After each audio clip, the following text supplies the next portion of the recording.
Aghalurcher Cemetery.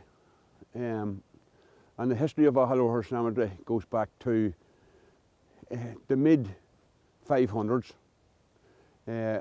when St. Ronan came to the area and was responsible for, along with some local people, the selection of this area here to build his church. It was decided after the local residents that were here and the local people that were in the parish at the time that there was too much of a dispute with regard to where it was going to be built.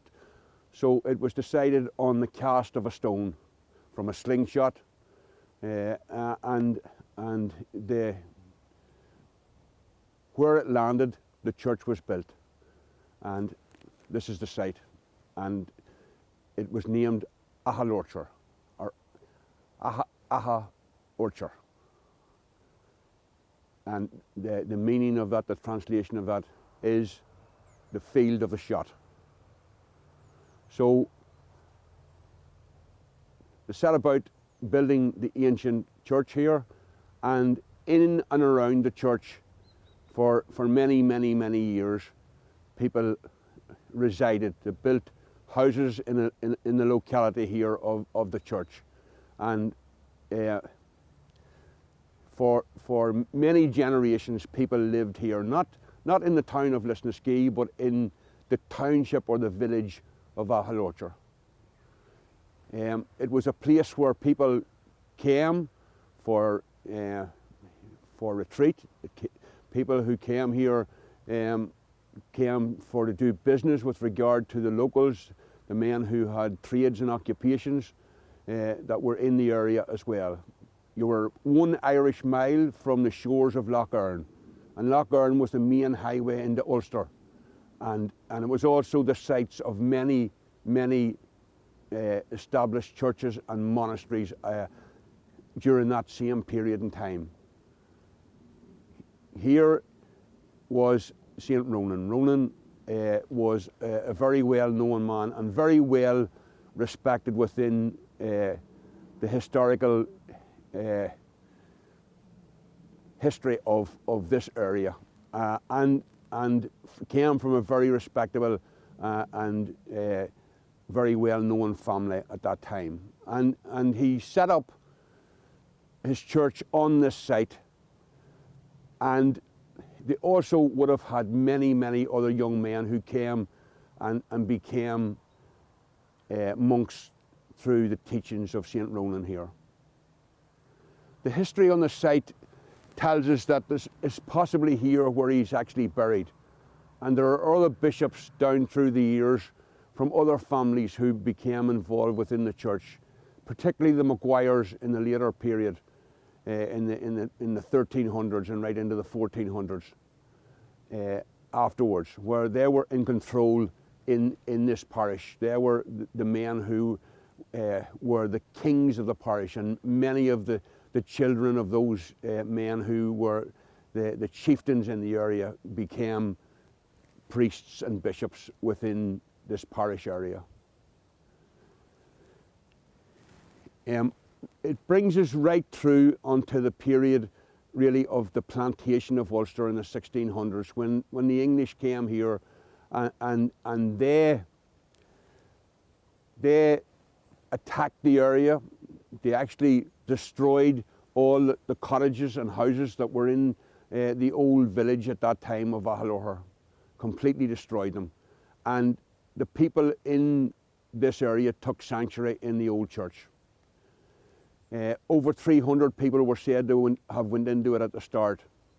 And in 1607, when O'Sullivan Burra was doing his survey after the start of the Plantation of Ulster, O'Sullivan Burra came here and discovered that there was a sight to behold inside the church where only 30 people remained from the initial 300.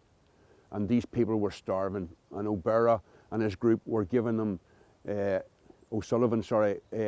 given money, and they said money was no good to them, that they wanted food, that they were actually starving, and that initially that there was 300 there, but now they'd gone to the group that was there, which was only 30, which leaves us to believe that they were there for a good few years, 3 or 4 years at that stage.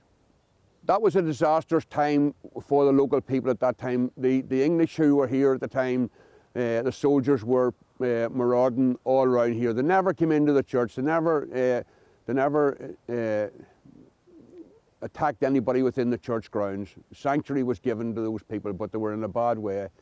The crops was being destroyed in the local area, so there was no food for these people to eat, and they were in a bad way. The links that bring you in from that plantation time brings you into the period when lots of people came here from the border regions of Scotland and England. And those family names that came in during that plantation period still remain here in the local parish today. Many of the names are known to us: Armstrongs, Johnsons, Fosters, Grahams, Rennicks, many other names that as I say, number one, are buried here in the old cemetery. And it's a mixed cemetery. Both sections of the community are here. The graveyard is separated by a path that goes down the centre of it, but actually this side here is more of the local Irish names here. So in those names you have Maguire, you have McElroy, you have many names that still remain within the parish here. Cosgrove, Teague, you have, just thinking here, Murphy's just buried here beside us as well, and loads of other names that are still within the parish.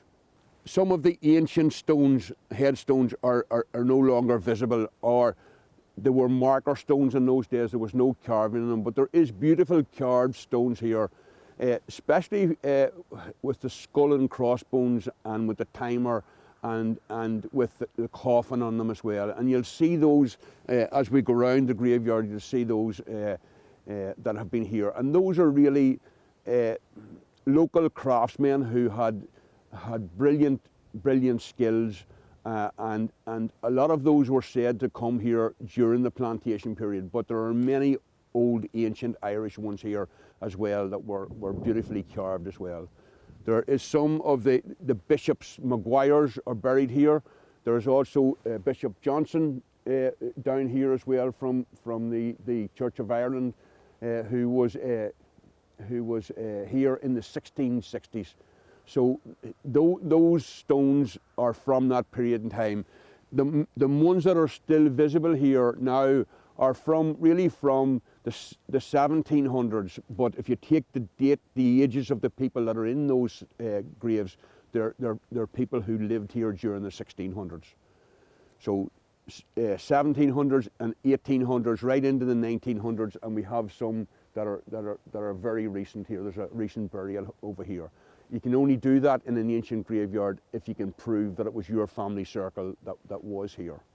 The church, or the ancient church that was here, survived for many years, and then there were improvements made during the time of the Maguires when it was redone up again and a new roof was fitted in the 1400s. And there was also sacrileges committed. For instance, one of the Maguires was actually murdered on the altar of the ancient church, and his family circle then moved on and took control of the Maguire organisation within Fermanagh, and those things were sad at the time, and it destroyed the church with regard to the local people. So when the newer church was built at a later stage, there was also a murder at the gates as well, where again a family feud ensued, and one of the Maguires were murdered as you come through the gate of the cemetery and to the church.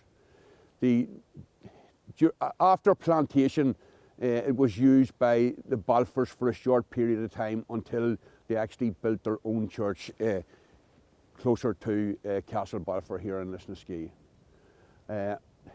Inside the crypt here, there are members of the Balfour family and connections to their family circle buried inside that crypt in tombs. In the time that O'Sullivan Barrow here, then he seen that the church was still established at that stage. It was still in fairly good repair. It hadn't been damaged, but it lasted for quite a number of years after that. But there has been various different additions to the church down through the years. We can see various different parts of the church that are almost completely destroyed. The stone from the church itself was brought in and used for the building of the church in Lisnaskea. It also was used for the building of the arch at the gateway here as well.